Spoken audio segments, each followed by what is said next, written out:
매일 같은 시간, 같은 약을 사가는 할머니가 있었습니다. 이상함을 느낀 약사는 그러면 안 되는 걸 알지만 할머니를 뒤따라가게 되고 그 집 앞에서 모든 판단이 무너집니다. 과연 그곳에서 무엇을 보게 된 걸까요? 본격적으로 이야기를 시작하겠습니다. 안녕하세요. 전 동네에서 작은 약국을 운영하는 약사입니다. 제가 약국을 연지 5년째 되던 해였어요. 동네 작은 약국이라 단골 손님들 얼굴은 거의 다 외우고 있었는데 그 할머니만큼은 달랐습니다. 이름도 몰랐고 어디 사시는지도 몰랐어요. 그냥 매일 오후 3시 반쯤이면 약국 문을 열고 들어오셨거든요. 처음 할머니를 본 건 봄날이었습니다. 벚꽃이 흩날리던 4월 초순쯤이었어요. 70대 중반쯤 돼 보이는 마른 체구의 할머니였어요. 처음엔 평범한 손님이라고 생각했습니다. 나이 드신 분들은 혈압약이나 당뇨약 같은 걸 정기적으로 사러 오시잖아요. 그런데 이 할머니는 달랐어요. 약 이름을 말씀하시는 대신 항상 작은 메모지를 내미셨습니다. 주머니에서 조심스럽게 꺼낸 메모지였어요. 여러 번 접었다 펼쳤다 한 흔적이 역력한 구겨진 종이였습니다. 거기엔 약 이름과 수량만 적혀 있었어요. 글씨체는 떨리는 손으로 쓴 것 같았지만 또박또박했습니다. 마치 절대 틀리면 안 된다는 듯이 신중하게 쓴 글씨였어요. 그리고 항상 같은 약이었어요. 같은 수량으로요. 이거요.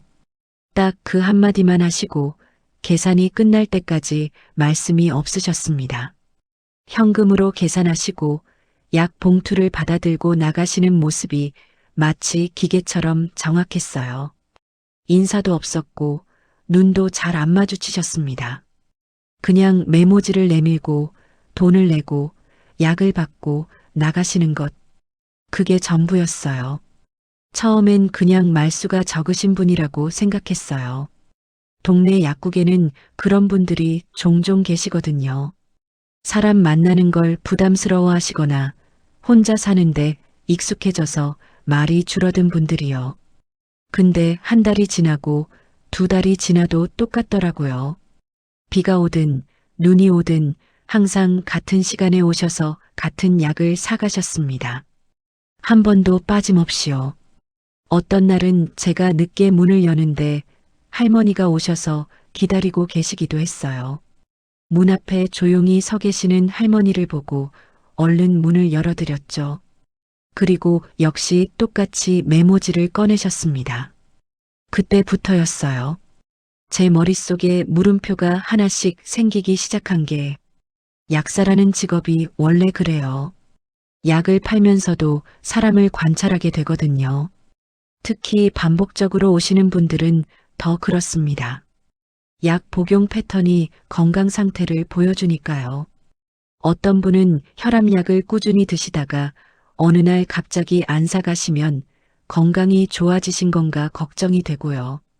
어떤 분은 감기약을 자주 사가시면 면역력이 떨어지신 건 아닌가 신경이 쓰입니다. 그런데 이 할머니는 매일 같은 시간에 오셔서 같은 약을 같은 수량으로 사가셨습니다. 정말 하루도 빠짐없이요. 저는 매번 약을 세면서 생각했어요. 할머니 혼자 이 약을 먹진 않을 텐데 매번 사가는 이 약을 도대체 누가 먹을까? 약 자체는 일반 의약품이었어요. 처방전이 필요 없는 약국에서 자유롭게 살 수 있는 약이었습니다. 그래서 제가 뭐라고 할 수도 없었어요. 불법도 아니고 위험한 약도 아니었으니까요. 하지만 수량이 문제였어요. 한 사람이 먹기엔 과도해 보였습니다. 혹시 치매 초기 증상은 아닐까? 그런 생각이 처음 들었습니다. 같은 약을 반복해서 사시는 거라면 이미 집에 약이 쌓여 있을 수도 있잖아요. 노인분들 중에는 가끔 약을 먹었는지 안 먹었는지 헷갈려 하셔서 같은 약을 또 사시는 경우도 있거든요. 그러다가 집에 약이 산처럼 쌓여 있는데 본인은 모르시는 경우도 있고요. 아니면 과다 복용을 하시는 건 아닐까 걱정도 됐어요. 약이 몸에 좋다고 생각하셔서 많이 드시는 분들도 계시거든요. 특히 연세 드신 분들은 약은 많이 먹을수록 좋다고 잘못 알고 계신 경우가 있어요. 그런데 약도 과하면 독이 되는 건데 말이죠. 그래서 어느 날 조심스럽게 여쭤봤습니다. 할머니, 혹시 집에 약이 남아있지는 않으세요? 매일 이렇게 사시면 너무 많이 드시는 거라서요. 할머니는 고개를 천천히 드셨어요. 그리고 처음으로 제 눈을 똑바로 보셨습니다. 그 눈빛이 아직도 기억나요. 슬프지도 않고 화나지도 않은 그냥 담담한 눈빛이었어요. 아무 감정도 없는 것처럼 보였지만 동시에 뭔가 깊은 무게가 느껴지는 눈빛이었습니다. 괜찮아요. 딱 그 한마디만 하시고 다시 약 봉투를 받아드셨습니다. 더 이상 설명하지 않으셨어요. 제가 더 물어볼 틈도 주지 않으셨고요. 그날 밤 저는 약국 장부를 펼쳐봤어요. 할머니가 사가신 약의 기록을 쭉 확인해 봤습니다. 3개월치 기록이 있었는데 단 한 번도 수량이 달라진 적이 없었어요. 항상 정확히 같은 개수였습니다. 여러 사람이 나눠 먹는 걸까? 가족들이랑 같이 드시는 걸까? 이건 뭔가 이상한데 약사로서의 직감이 경고음을 울리기 시작했습니다. 하지만 뭐가 이상한지 정확히 설명할 수는 없었어요. 그냥 뭔가 불편한 느낌이었습니다. 마치 퍼즐 조각이 하나 맞지 않는 것 같은 느낌이었달까요? 다음 날 할머니가 오셨을 때 저는 다시 한번 여쭤봤어요. 할머니, 이 약 가족분들이랑 같이 드세요? 할머니는 잠깐 멈칫하셨습니다. 그리고 고개를 저으셨어요. 아니요. 그럼 혹시 다른 분들한테 나눠주시거나 그러세요? 아니에요. 짧은 대답뿐이었어요. 더 이상 물어볼 수 없었습니다. 할머니의 눈빛이 더 이상 묻지 말아달라고 말하고 있었거든요. 그날 저는 약을 건네드리면서 계속 할머니를 봤어요. 뭔가 더 알고 싶었어요. 이 할머니가 왜 이렇게 많은 약을 사시는지, 무슨 사정이 있으신 건지. 하지만 할머니는 아무것도 말씀하지 않으셨습니다. 그 이후로 저는 할머니를 더 유심히 보게 됐어요. 약사의 직업병이라고 해야 할까요? 아니면 그냥 인간적인 걱정이었을까요? 아마 둘 다였을 거예요. 할머니는 항상 같은 옷차림이었습니다. 낡은 베이지색 카디건에 검은색 편한 바지 마치 일부러 눈에 안 띄려고 하시는 것처럼요. 가방도 항상 같았어요. 낡은 갈색 청가방 하나. 끈이 닳아서 실밥이 풀려 있었고 모서리는 때가 타서 검게 변해 있었어요. 그 안에서 메모지와 지갑을 꺼내셨습니다. 지갑은 구석이 다 닳아 있었어요. 안에 카드는 하나도 없었고 그냥 현금만 들어 있었습니다. 어느 날은 할머니의 손을 자세히 봤습니다. 약 봉투를 건네드릴 때 스치듯 본 손이었는데 주름이 깊게 패여 있었어요. 손톱은 짧게 깎여 있었고 손마디마디가 거칠었습니다. 일을 많이 하신 손이구나 싶었어요. 농사일을 하셨거나 아니면 공장 같은 데서 일하셨거나 어쨌든 평생 손으로 일하며 사신 분의 손이었습니다. 그런데 어느 날부턴가 할머니의 손이 조금씩 떨리기 시작했습니다. 처음엔 제가 잘못 본 줄 알았어요. 그런데 다음 날도 그 다음 날도 손이 떨렸습니다. 약 봉투를 받을 때, 지갑을 여실 때, 돈을 세실 때 미세하게 떨리는 손이었어요. 불안한 떨림이 아니라 뭔가 긴장하고 계신 것 같은 떨림이었습니다. 혹시 파킨슨병은 아닐까? 그런 생각도 들었습니다. 하지만 파킨슨병 치료제는 사가지 않으셨어요. 할머니가 사가시는 약은 처음부터 끝까지 똑같았으니까요. 단 한 번도 다른 약을 추가로 사신 적이 없었습니다. 여름이 왔습니다. 장마철이 시작됐어요. 비가 하루 종일 내리는 날이 많아졌습니다. 약국 앞 도로에 물이 고이고 손님들도 뜸해졌어요. 비 오는 날엔 밖에 나가기 싫으니까요. 그런데 할머니는 달랐어요. 비 오는 날에도 할머니는 오셨습니다. 하루 종일 비가 억수같이 쏟아지는 날이었는데 약국 손님이 거의 없었습니다. 창밖을 보니 빗줄기가 너무 새서 앞이 잘 안 보일 정도였어요. 저는 오늘은 할머니도 안 오시겠지 했는데 3시 반이 되니까 문이 열렸어요. 비에 흠뻑 젖은 할머니가 들어오셨습니다. 머리부터 발끝까지 완전히 젖어 계셨어요. 우산도 없이 오신 거였어요. 옷에서 물이 뚝뚝 떨어졌고 신발도 흠뻑 젖어 있었습니다. 할머니는 미안한 듯 바닥을 보셨어요. 물이 흥건하게 고여 있었거든요. 할머니, 우산은요? 이렇게 비가 많이 오는데 제가 놀라서 물었더니 할머니는 고개를 저으셨어요. 급해서요. 그 한마디만 남기시고 평소처럼 메모지를 꺼내셨습니다. 젖은 손으로 메모지를 꺼내시는데 종이가 축축하게 젖어 있었어요. 글씨가 번져 있었지만 약 이름은 알아볼 수 있었습니다. 저는 수건을 꺼내드렸어요. 몸 좀 닦으세요. 약은 제가 준비할게요.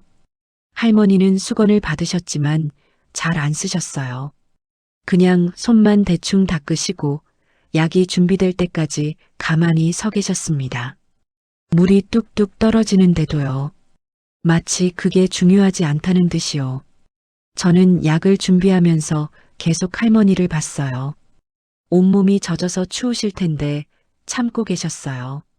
약을 건네드리면서 저는 또 한 번 여쭤봤습니다. 할머니, 혹시 제가 배달해 드릴까요? 이렇게 비 오는 날엔 집까지 갖다 드릴 수 있어요. 주소만 알려주시면 괜찮아요. 단호하게 하지만 조용히 거절하셨습니다. 그럼 우산이라도 하나 드릴게요. 제 거 쓰세요. 괜찮습니다. 금방이에요. 할머니는 약 봉투를 청가방 깊숙이 넣으셨습니다. 비에 젖지 않도록 조심스럽게요. 자신은 흠뻑 젖어 있으면서 약 봉투만은 꼭꼭 싸서 넣으셨어요. 마치 그게 세상에서 가장 소중한 것처럼요. 그리고 다시 빗속으로 나가셨어요. 저는 약국 창문 너머로 할머니의 뒷모습을 한참 봤습니다. 비에 젖은 채로 천천히 걸어가시는 모습이 너무 외로워 보였어요. 등이 조금 구부정했고 걸음걸이도 느렸습니다. 그날 저는 가슴이 너무 답답했어요. 뭔가 해드려야 할 것 같은데 뭘 해야 할지 몰랐습니다. 할머니는 도움을 거절하시니까요. 그날 밤 저는 집에 가서도 할머니 생각만 했어요. 계속 그 뒷모습이 떠올랐거든요. 비에 젖은 채로 걸어가시던 그 작은 뒷모습이요. 다음 날 약국에 단골 손님 한 분이 오셨어요. 동네에서 오래 사신 아주머니였는데 약 받으시면서 물으셨습니다. 약사님, 저기 매일 오시는 할머니 있잖아요. 항상 같은 시간에 오시는 분. 아, 네. 아세요? 어제 비 오는데 우산도 없이 가시더라고요. 제가 우산 씌워드리려고 했는데 뿌리치시고 가셨어요. 완전히 젖으셨던데 괜찮으신 건가 모르겠네요. 아주머니 목소리에 걱정이 묻어 있었습니다. 그러게요. 저도 우산 드리려고 했는데 안 받으시더라고요. 혹시 그 약이 뭐예요? 저렇게 매일 사가시는 게 정상인가 싶어서요. 우리 동네에 혼자 사시는 어르신들 많잖아요. 혹시 아주머니는 말을 흐렸어요. 하지만 저는 무슨 말씀을 하시려는지 알 수 있었습니다. 저는 난처했어요. 환자 정보는 함부로 말할 수 없으니까요. 그냥 일반 의약품이에요. 처방전 없이 살 수 있는 거요. 근데 왜 매일 사가시는 거예요? 그것도 매일 똑같이. 저도 정확히는 모르겠어요. 할머니가 말씀을 안 하세요. 아주머니는 고개를 갸웃하시더니 한숨을 쉬셨습니다. 요즘 혼자 사시는 어르신들 조심해야 한대요. TV에서 봤는데 약을 잘못 드시거나 아니면 일부러 많이 모아두시는 경우도 있다더라고요. 그게 안 좋은 용도로요. 아주머니의 말에 제 등골이 서늘해졌어요. 사실 저도 그런 생각을 안 해본 건 아니었거든요. 혹시 가족분은 안 계세요? 같이 사시는 분이라도. 글쎄요. 한 번도 다른 분이랑 같이 오신 적은 없어요. 그럼 정말 혼자 사실 수도 있겠네요. 아이고, 걱정이네. 약사님이 한번 알아보시면 안 돼요? 주소라도 아시면 동사무소에라도 알려주시고. 주소를 모르는데요. 할머니가 알려주시지 않으세요. 아주머니는 안타까운 표정으로 고개를 저으셨습니다. 그날 저녁 대학 동기인 약사 친구한테 전화했습니다. 야, 나 궁금한 거 있는데. 응, 뭔데? 만약에 어떤 할머니가 매일 같은 약을 반복적으로 사간다면 어떻게 생각해?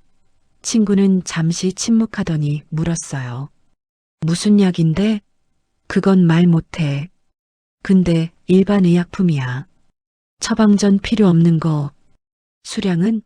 매번 똑같은 양을 사가시는데 혼자 먹을 양은 아니야. 많아. 친구가 한숨을 쉬었습니다. 그거 조심해야 되는 거 아니야? 혹시 모으는 거면 너도 알잖아. 요즘 독거노인들 우울증 많고 그러잖아. 친구도 같은 생각이었어요. 신고해야 되나? 글쎄, 근거가 있어야 신고를 하지. 그냥 많이 산다고 신고할 순 없잖아. 그리고 일반 의약품이면 더더욱 어렵지. 그게 불법도 아니고. 그럼 어떡해? 일단 관찰하면서 혹시 이상한 징후 보이면 그때 복지센터나 동사무소에 알려봐. 아니면 경찰서에 상담이라도 해보든지. 맞는 말이었어요. 할머니는 불법적인 일을 하시는 게 아니었으니까요. 단지 약을 많이 사실 뿐이었습니다. 하지만 그날 밤 저는 잠을 잘 못 잤어요. 내가 그냥 팔기만 하는 게 맞나? 혹시 내가 모르는 뭔가 위험한 일이 벌어지고 있는 건 아닐까? 말을 걸어봐야 하나? 더 적극적으로? 머릿속이 복잡했습니다. 약사로서의 의무와 인간으로서의 걱정이 뒤섞여 있었어요. 다음 날 아침 약국 문을 열고 준비하는데 옆집 슈퍼주인 아저씨가 오셨어요.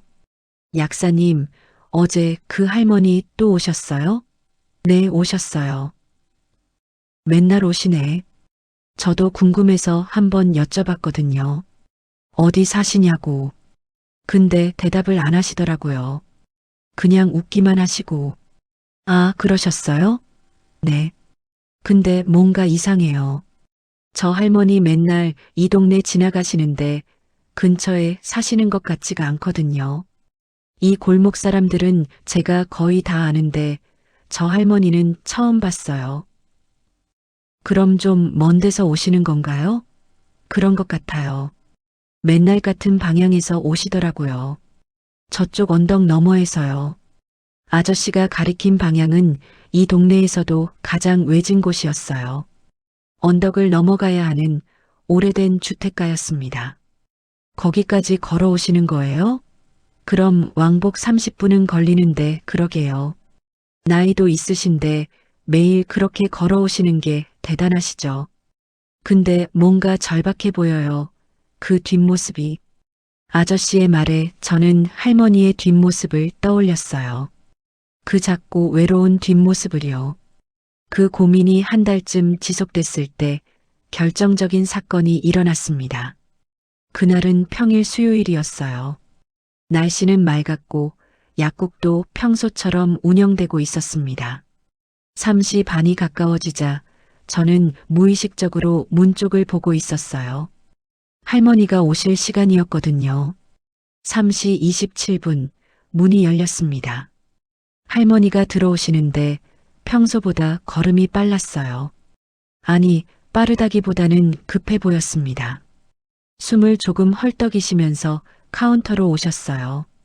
얼굴에 땀이 맺혀 있었고 눈빛이 평소보다 더 날카로웠어요. 이거요.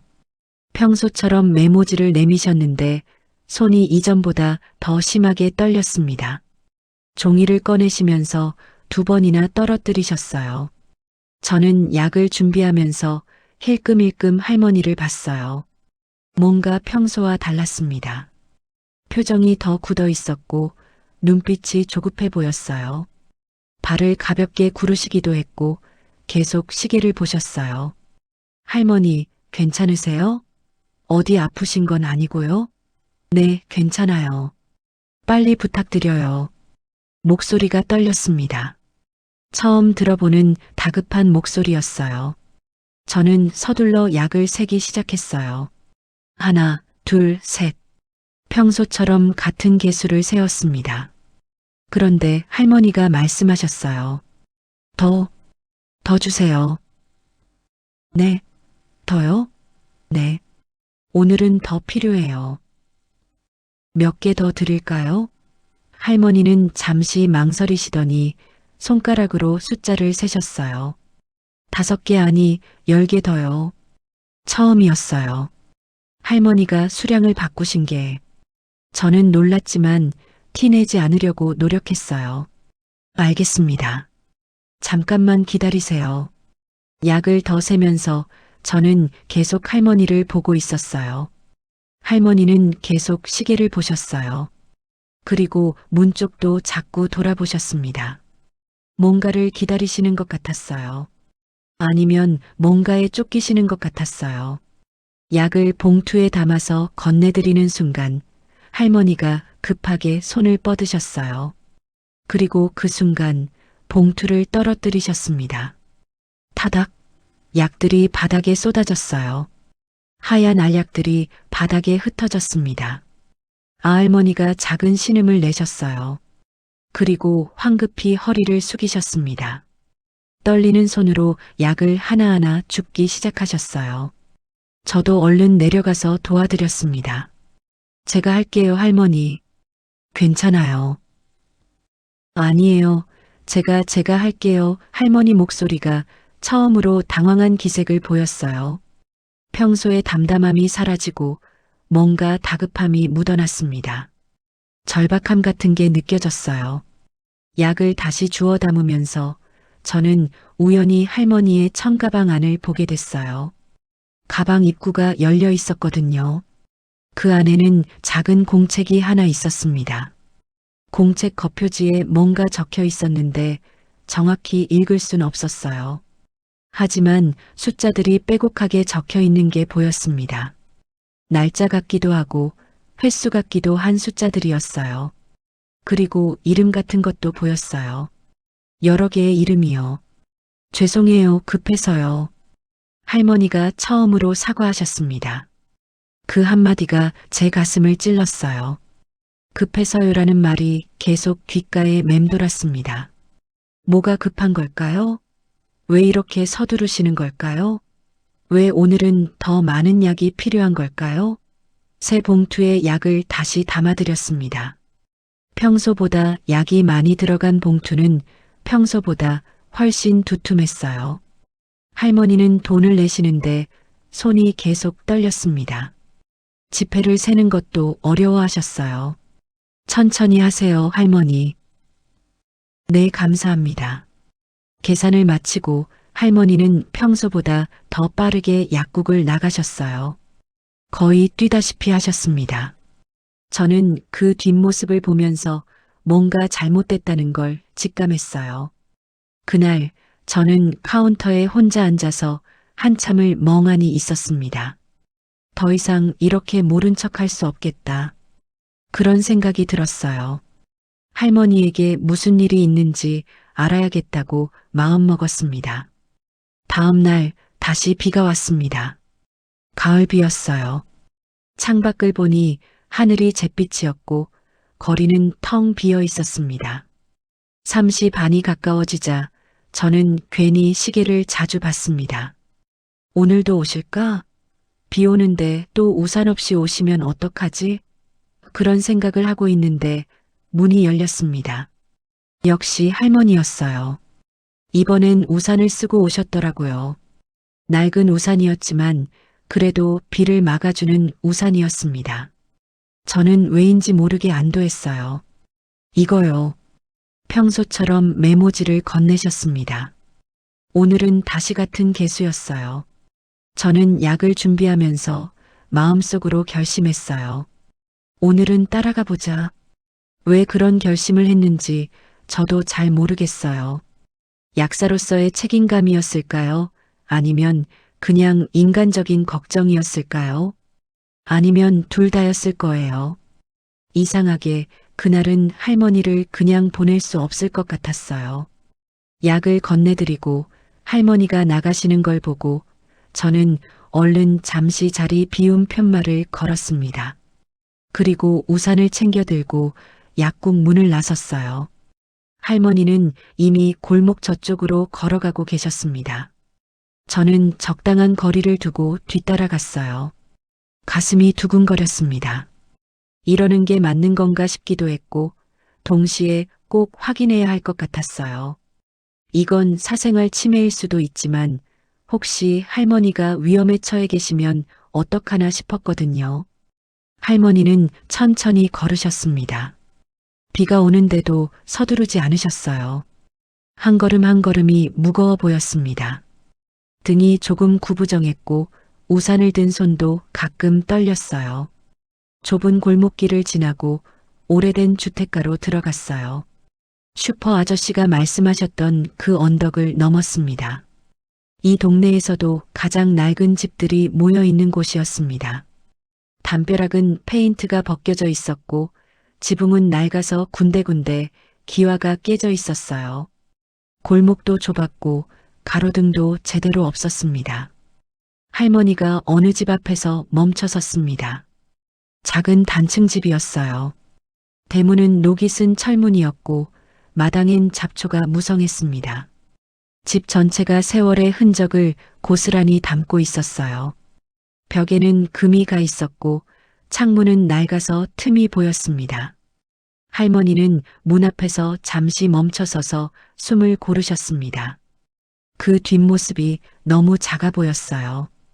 마치 세상의 무게를 혼자 짊어진 것 같았습니다. 저는 골목 모퉁이에 숨어서 지켜봤습니다. 비가 계속 내렸고 우산을 쓰고 있었지만 옷이 조금씩 젖어들었어요.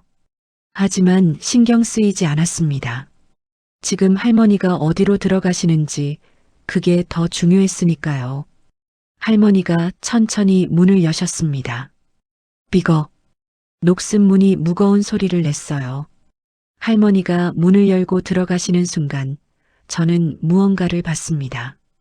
문 앞에 작은 신발들이 여러 켤레 놓여 있었어요. 아이 신발이었습니다. 작은 운동화, 더 작은 슬리퍼, 그리고 유아용 신발까지. 크기가 다 달랐어요. 여러 아이들의 신발이었습니다. 색깔도 다양했어요. 분홍색, 파란색, 노란색 아이들이 좋아할 만한 알록달록한 신발들이었습니다. 그 순간 제 머릿속이 하얘졌어요. 아이들, 할머니 집의 아이들이 한두 명이 아니라 여러 명. 할머니는 문을 닫지 않으셨어요. 반쯤 열린 문 너머로 불빛이 새어나왔습니다. 노란 불빛이었어요. 형광등이 아니라 백열등 같았습니다. 따뜻하지만 어두운 불빛이었어요. 그리고 들렸어요. 아이들 목소리가 할머니, 할머니 왔어요. 할머니, 맑은 목소리들이 겹쳐서 들렸습니다. 몇 명인지는 정확히 알 수 없었지만 여럿이었어요. 아이들이 동시에 소리를 지르는 바람에 목소리가 뒤섞여 있었습니다. 저는 그 자리에 얼어붙었습니다.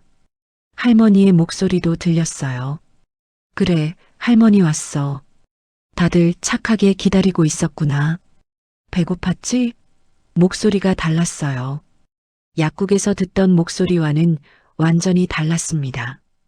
따뜻했고 부드러웠어요. 처음 들어보는 할머니의 그런 목소리였습니다. 마치 다른 사람 같았어요. 약 사왔어요? 한 아이가 물었습니다. 어린 목소리였어요.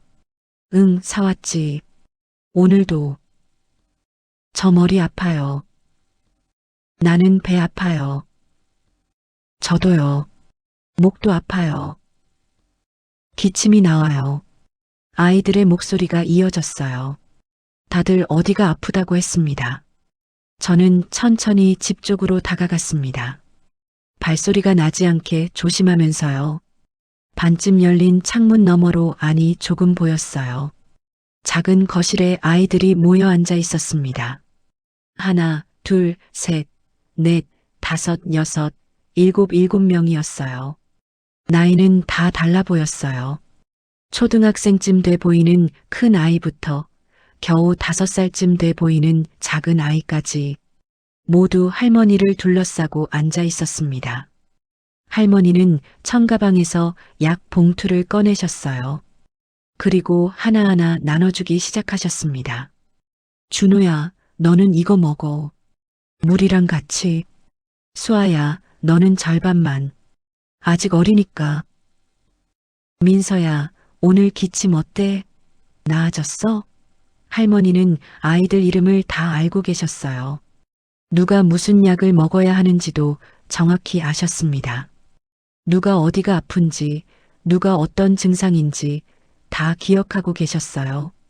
아이들은 약을 받아들고 순순히 먹었어요. 싫다고 하는 아이는 없었습니다. 다들 익숙한 듯 물과 함께 약을 삼켰어요. 몇몇 아이들은 약을 먹고 나서 입맛을 다시기도 했지만 투정 부리지 않았습니다. 제가 매일 드리던 약이 이렇게 쓰이고 있었던 거예요. 7명의 아이들이 며칠 동안 나눠 먹을 약이었던 거예요. 할머니, 오늘 저녁은 뭐예요? 한 아이가 물었습니다. 가장 큰 아이였어요. 초등학교 고학년쯤 돼 보였습니다. 오늘은 라면 끓여줄게. 와, 라면이다. 할머니 라면 최고예요. 아이들이 좋아했어요. 라면이 그렇게 좋은 거였나요? 저는 그 모습을 보면서 가슴이 무너져 내렸습니다. 라면 하나에 저렇게 기뻐하는 아이들이라니. 할머니가 부엌으로 가셨어요. 좁은 부엌에서 냄비를 꺼내시고 물을 받으셨습니다.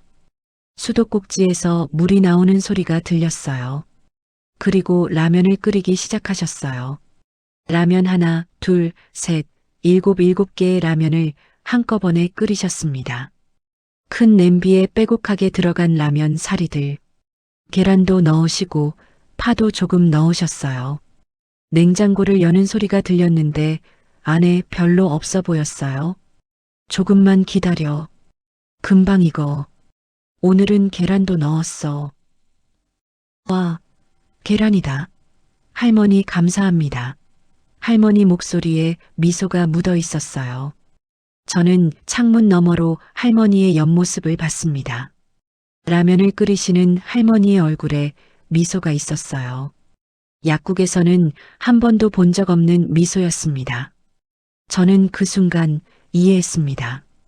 할머니가 매일 사가시던 그 약이, 혼자 먹기엔 매우 많았던 그 약이 왜 필요했는지.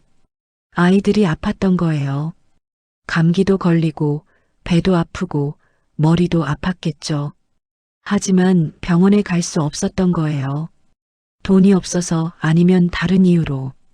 그래서 할머니가 매일, 정확히 매일 약국에 오셔서 약을 사가셨던 겁니다.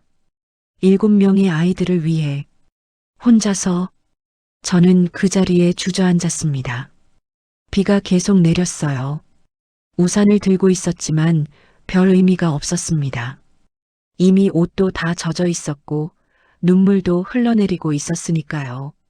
할머니 모든 걸 혼자서 매일 집안에서는 아이들이 밥 먹는 소리가 들렸어요. 후루룩 소리, 웃음소리, 맛있어요 하는 목소리, 할머니의 천천히 먹어, 다 있으니까 하는 목소리. 평범한 저녁 풍경이었어요. 할머니와 손주들이 함께 밥 먹는, 어디서나 볼 수 있는 평범한 풍경. 하지만 전혀 평범하지 않았습니다. 이 아이들의 부모는 어디 있을까요? 왜 할머니 혼자서 7명이나 되는 아이들을 돌보고 계실까요? 왜 약을 살 돈은 있는데 병원에는 못 가실까요? 수많은 질문이 머릿속을 스쳤지만 대답할 수 있는 건 하나도 없었어요. 저는 한참을 그 자리에 있었어요. 얼마나 지났을까요? 빗소리만 들리는 좁은 골목에서 저는 멍하니 앉아 있었습니다. 무릎이 젖어 차가웠지만 느껴지지 않았어요.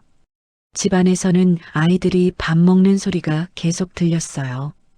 그리고 할머니가 아이들 돌보는 소리도요. 다 먹었니? 네. 그럼 설거지는 할머니가 할게. 너희는 숙제 있는 친구들 숙제하고. 할머니, 저 숙제 도와주세요. 그래, 할머니가 봐줄게. 평범한 대화였어요. 할머니와 아이들의 지극히 평범한 대화. 하지만 그 속에 담긴 무게는 전혀 평범하지 않았습니다. 저는 천천히 일어났습니다. 집 앞으로 조금 더 다가갔어요. 창문 틈으로 다시 한번 안을 들여다봤습니다.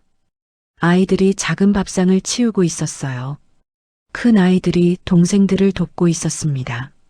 할머니는 부엌에서 설거지를 하고 계셨습니다. 그 뒷모습이 너무 외로워 보였어요. 하지만 동시에 강해 보였습니다. 흔들리지 않는 뒷모습이었어요. 문득 할머니가 약국에서 주셨던 메모지가 떠올랐습니다. 항상 또박또박 적힌 글씨, 약 이름과 수량, 그리고 할머니 가방 속에 있던 작은 공책, 날짜와 숫자들 그리고 이름들 그게 아이들 이름이었겠구나. 아이들이 어디가 아픈지, 언제 약을 먹었는지 기록하신 거겠구나. 저는 약국으로 돌아왔습니다. 비에 흠뻑 젖은 채로요. 약국 서랍을 열고 할머니의 구매 기록을 다시 꺼냈어요. 그동안의 기록이 고스란히 남아 있었습니다. 한 번도 빠짐없이 명절에도 비 오는 날에도 할머니는 단 한 번도 빠지지 않으셨어요. 저는 의자에 앉아 고개를 숙였습니다. 나는 뭘 한 거지? 그동안 할머니를 지켜보면서 의심하고 걱정하고 심지어 신고까지 생각했던 나는 뭘 한 거지? 할머니는 그저 아이들을 돌보고 계셨던 거예요. 누가 시켜서가 아니라 그냥 돌봐야 했으니까. 아무도 돌보지 않으면 그 아이들은 어떻게 되는 걸까요? 비에 젖은 옷을 갈아입고 따뜻한 차를 마시면서도 저는 계속 할머니 생각만 했어요. 할머니는 얼마나 힘드실까? 하루 세 끼를 어떻게 챙기실까? 아이들 학교는 다니는 걸까? 부모는 어디 있는 걸까? 왜 아무도 도와주지 않을까? 질문들이 끝없이 이어졌습니다. 다음 날 저는 할머니가 사가시던 약을 조금 더 넉넉하게 그리고 아이들이 먹을 수 있는 영양제도 몇 개 추가했어요. 감기 시즌이 다가오니까 비타민C도 넣었습니다. 목캔디도 몇 개 넣었고요. 아이들이 좋아할 만한 작은 사탕도 조금 넣었어요. 3시 반 할머니가 오셨어요. 평소처럼 메모지를 건네셨습니다. 할머니, 제가 먼저 말을 걸었어요. 네, 오늘은 제가 미리 준비해뒀어요. 저는 이미 포장해둔 봉투를 건넸습니다. 평소보다 조금 더 두툼한 봉투였어요. 할머니가 잠깐 멈칫하셨습니다. 이건 제가 요청한 것보다 많은 것 같은데요. 필요하실 것 같아서요. 요즘 날씨가 추워지니까. 그리고 감기 조심하셔야 해요. 할머니는 봉투를 받아들고 천천히 고개를 드셨어요. 그리고 저를 똑바로 보셨습니다. 그 눈빛에 뭔가 번뜩이는 게 보였어요. 놀람일까요? 당황일까요? 아니면 안도였을까요? 처음 보는 표정이었어요. 혹시 아시나요? 할머니가 작은 목소리로 물으셨어요. 저는 고개를 끄덕였어요. 네, 죄송해요. 어제 뒤따라갔었어요. 걱정이 돼서요. 할머니는 한참 동안 아무 말씀도 하지 않으셨어요. 그냥 저를 보고 계셨습니다. 저는 그 시선을 피하지 않았어요. 감사합니다. 할머니가 처음으로 감사하다고 말씀하셨어요. 목소리가 아주 작았지만 분명히 들렸습니다. 그리고 그 목소리에는 뭔가 더 담겨 있었어요. 안도 같은 것, 감사 같은 것, 그리고 약간의 부끄러움 같은 것. 할머니 제가 말을 꺼내려는데 할머니가 먼저 말씀하셨어요. 7이에요. 돌봐야 할 아이들이. 네, 봤어요. 다 제 손주들이에요. 아들 2이 있는데 큰아들 집에 애가 4, 작은아들 집에 애가 3이었어요. 근데 며느리들이 애들을 두고 나갔어요. 2 다요. 그리고 아들들은 일하느라 집에 없어요. 아침 일찍 나가서 밤늦게 들어와요. 가끔은 며칠씩 안 들어올 때도 있고요. 할머니 목소리가 떨렸습니다. 그래서 제가 돌봐야 해요. 아침에 밥 먹이고 학교 보내고 학교 끝나면 데리러 가고 저녁 먹이고 재우고 매일이요. 아이들이 아프면 약을 먹여야 하는데 병원은 돈이 없어서 그래서 약국에서 약을 사다가 먹이는 거예요. 힘드시겠어요, 힘들죠. 나이도 있고 몸도 예전 같지 않은데. 근데 어떡해요. 이 아이들을 내가 안 보면 누가 봐요. 시설에 보내? 그건 참아 못하겠어요. 애들이 불쌍해서요. 할머니 눈가에 물기가 맺혔습니다. 아들들한테 돈도 못 받아요. 아들들도 벌이가 신통치 않아서 저한테 줄 여력이 없어요. 그래서 제가 새벽에 폐지 주우러 다녀요. 그거라도 해서 애들 먹일 거 사고, 약 사고. 할머니 약사님, 제가 이상한 사람으로 보였죠? 매일 약을 그렇게 많이 사가니까. 근데 달리 방법이 없어요.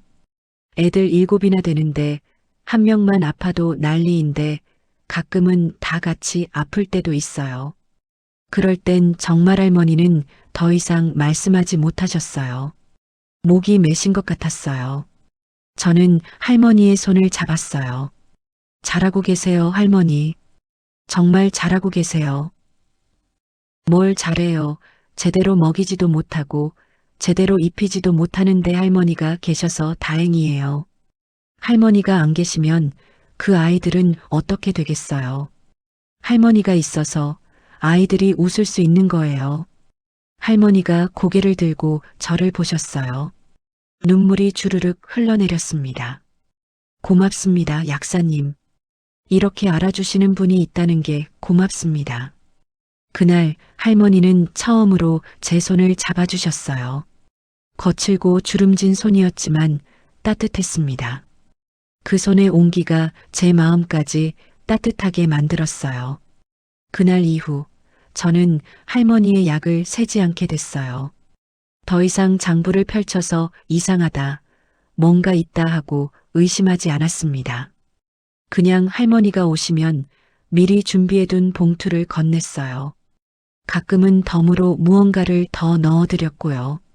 영양제, 목캔디, 밴드, 연고 아이들에게 필요할 만한 것들이요. 할머니는 여전히 말이 많지 않으셨어요. 감사하다는 말도 그때 이후로 하지 않으셨습니다. 하지만 눈빛은 달라졌어요. 예전처럼 경계하는 눈빛이 아니라 조금은 편안해 보이는 눈빛이었습니다. 가끔은 작게 미소 지으실 때도 있었어요. 어느 날 단골 아주머니가 또 물으셨어요. 그 할머니 요즘도 오세요? 네, 오세요.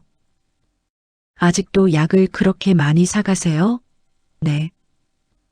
이상하지 않아요? 저는 잠깐 생각하다가 대답했어요. 이상하지 않아요. 필요하신 거니까요. 근데 뭘 그렇게 많이 쓰시는지 궁금하네요.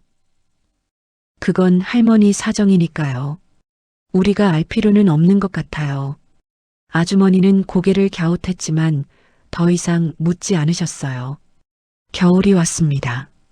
날씨가 추워지면서 감기 환자들이 늘어났어요. 약국도 바빠졌고 할머니도 평소보다 조금 더 자주 오시게 됐습니다. 아이들이 많이 아프신 모양이었어요. 할머니, 요즘 아이들 많이 아프죠? 제가 조심스럽게 물었어요. 네, 날씨가 추워서요. 난방도 제대로 안 돼서 애들이 감기를 달고 살아요. 이거 드세요. 따뜻한 차예요. 아이들이 마시면 좋아요. 저는 생강차 몇 개를 넣어드렸어요. 그리고 핫팩도 몇 개 넣었습니다. 이건 애들 호주머니에 넣어주세요. 따뜻하게 해주고요. 할머니가 봉투를 받아들고 한참 서 계셨어요. 그러다가 아주 작은 목소리로 말씀하셨습니다. 약사님, 정말 고마워요. 어떻게 갚아야 할지 갚을 필요 없어요, 할머니. 그냥 아이들 잘 돌봐주세요. 그게 제일 중요한 거니까요. 할머니는 고개를 끄덕이셨어요. 크리스마스가 다가왔습니다. 저는 아이들을 위해 작은 선물을 준비했어요. 7개의 작은 인형들이었습니다. 비싼 건 아니었지만 아이들이 좋아할 만한 귀여운 인형들이었어요. 할머니가 오셨을 때 선물을 함께 드렸습니다. 이건 아이들 크리스마스 선물이에요. 할머니가 봉투를 열어보시더니 눈물을 글썽이셨어요. 약사님, 이렇게까지 괜찮아요. 제가 주고 싶어서 준 거예요. 아이들한테 메리 크리스마스라고 전해주세요. 할머니는 그날 한참 동안 말을 잇지 못하셨어요. 그냥 봉투를 꼭 안고 계셨습니다. 그 모습을 보면서 저는 생각했어요. 세상에는 보이지 않는 곳에서 묵묵히 사랑을 실천하는 사람들이 있다는 걸. 할머니가 그런 분이셨어요. 지금도 할머니는 오세요. 여전히 같은 시간에. 하지만 이제 저는 압니다. 그 약 봉투 안에 뭐가 들어있는지, 그게 왜 필요한지, 그리고 그게 얼마나 소중한지. 할머니의 청가방은 여전히 낡았고 옷도 여전히 수수합니다. 하지만 그 안에 담긴 사랑은 누구보다 컸어요. 7명의 아이들을 위한 끝없는 사랑이었어요. 어떤 손님들은 여전히 물어봅니다. 저 할머니 왜 매일 와요? 저는 이렇게 대답해요. 소중한 사람들 때문이에요. 더 이상 설명하지 않습니다. 할머니의 이야기는 할머니 것이니까요. 저는 그저 약을 준비하고 봉투를 건네고 조용히 응원할 뿐입니다. 가끔 할머니가 피곤해 보이실 때가 있어요. 그럴 때면 저는 의자를 권해드립니다. 할머니, 잠깐 앉아 계세요. 약 준비하는 동안요. 할머니는 처음엔 사양하시다가 이제는 앉으세요. 그리고 잠깐이나마 쉬십니다. 그 모습을 보면 제 마음이 아파요. 얼마나 힘드실까, 얼마나 지치실까. 하지만 할머니는 절대 불평하지 않으세요. 항상 담담하시고 묵묵히 해야 할 일을 하십니다. 약국 창문 너머로 할머니의 뒷모습이 보여요.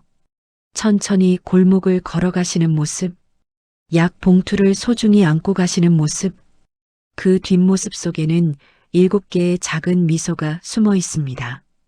7명의 아이들이 할머니를 기다리며 짓는 미소가요. 그걸 아는 사람은 이제 저뿐이에요. 그리고 그걸로 충분합니다. 오늘도 할머니는 오실 거예요. 3시 반쯤이면요. 저는 이미 준비해뒀습니다. 약과 아이들이 좋아할 만한 작은 사탕 몇 개, 그리고 따뜻한 메시지를 적은 쪽지 하나를요. 할머니, 오늘도 고생 많으세요. 아이들에게 사랑을 전해주세요. 할머니는 여전히 말이 없으실 거예요. 하지만 괜찮습니다. 어떤 사랑은 말이 필요 없으니까요. 어떤 헌신은 설명이 필요 없으니까요. 저는 그냥 약을 건네고 고개를 숙일 거예요. 그게 제가 할 수 있는 전부니까요. 그리고 그걸로 충분하니까요. 세상에는 보이지 않는 곳에서 누군가를 지키는 사람들이 있습니다. 그 사람들은 큰 소리치지 않아요. 박수도 받지 않고요. 그저 묵묵히 매일 같은 시간에 같은 자리에서 해야 할 일을 합니다. 그 할머니가 그랬어요. 그리고 저는 그 모습을 보면서 배웠습니다. 진짜 사랑은 거창하지 않다는 걸, 진짜 헌신은 화려하지 않다는 걸, 그저 매일 조용히 묵묵히 누군가를 지키는 것, 그게 진짜 사랑이라는 걸요. 오늘의 이야기도 들어주셔서 감사합니다. 댓글로 이야기에 대한 여러분의 생각을 나눠주세요. 그리고 오늘의 이야기가 여러분의 시간을 의미 있게 채웠다면 구독과 좋아요 부탁드립니다.